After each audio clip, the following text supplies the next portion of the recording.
the bustling melting pot of Sydney's western suburbs. A place where some of Australia's newest citizens will be voting in a referendum concerning the nation's oldest inhabitants. What happens here could tip the result one way or the other, but not everyone is aware of the issue at stake. We're just from the ABC. We're asking people, do you know about the voice referendum? No. Honestly, I don't know anything about it. No, I don't know. At the moment, I didn't hear anything. There's quite a big talk about the Yes campaign within our local mosques. Oh yes, of course, about the voice, where First Nations people having an opportunity to have a voice in Parliament. With the clock ticking, the Yes and No campaigns are working hard.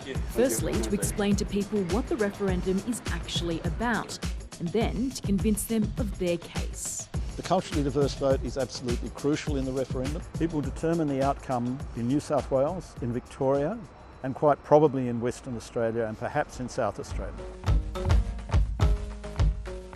With so many different communities and life experiences here in Western Sydney, it's difficult to predict which way this culturally diverse area will vote.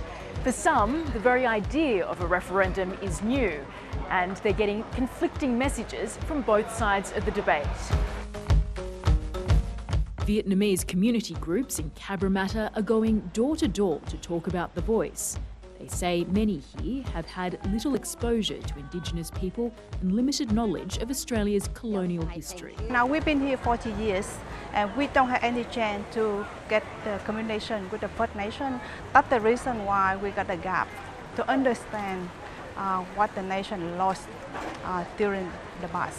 It's true that many people in the diverse communities have no knowledge of Australian history, may never have encountered an Indigenous person outside the multicultural communities. That's also true. The vast majority of non-Indigenous Australians who are born here may never have met an Indigenous person, and most of them, particularly the older ones, will have no knowledge of Indigenous history whatsoever. What the more newly arrived communities are experiencing is a more intense version of what is a general sense of ignorance that pervades the wider Australian community. In the commuter suburb of Kellyville, No campaigners say the feedback they're getting is that the voice is not a high priority. Everyone is worried about the mortgage stress. They're worried about the cost of living stress. Still today, they're saying that a lot of things to do better than the referendum. We know the history of colonialism, we don't need to repeat it. In the heart of Lakemba, evening prayers for the Bangladeshi community provide an opportunity to share information. And these are the lines that will be added to the Constitution. It's so important to have these conversations within our communities, within trusted sources, and really get to the heart of why this is so important. Just sharing the information, I think that's what we need to do. We need to explain to them the history of the Aboriginal people, the similarities that we've gone through under colonisation as well. Wiradjuri man Jack Gibson has lived in Western Sydney for over 3 decades. How are you, mate? He's been campaigning to help people from all backgrounds understand what the voice means. To me, the question's fairly clear. We're going to vote for a voice that will speak for Aboriginal people.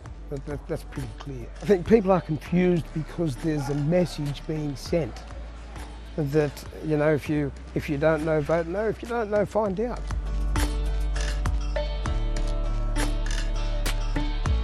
Views in Western Sydney on the voice are as diverse as the population. Lydia Feng, ABC News, Western Sydney.